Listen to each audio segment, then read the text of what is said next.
সরকারের পদত্যাগের এক দফা দাবিতে আগামীকাল থেকে অসহযোগ আন্দোলনের ডাক দিয়েছে বৈষম্য বিরোধী ছাত্র আন্দোলন। বিকেলে কেন্দ্রীয় শহীদ মিনারে ছাত্র জনতার বিশাল সমাবেশে ঘোষণা দেন আন্দোলনের মূল সমন্বয়ক নাহিদ ইসলাম।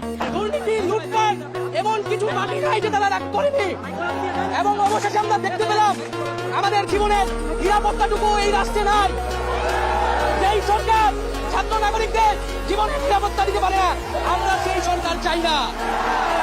আজকে নাকি এই দেশে সব একজন ব্যক্তির কথায় হয়, সব উন্নয়ন কার কোথায় একজন ব্যক্তির কোথায় নাকি হয়, শেষের আইন আদালত সব একজন ব্যক্তির কোথায়, আমরা যে মোবাইল ফোন চালাই সেটাও নাকি একজন ব্যক্তির কোথায়। ফোন করা হলো, তাহলে কার নির্দেশে ফোন করা হলো?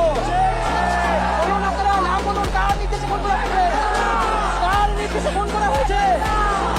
আমরা সেই খুনের বিচার চাই, এবং শুধু পদত্যাগ করলেই হবে না, আমরা এর বিচার চাই।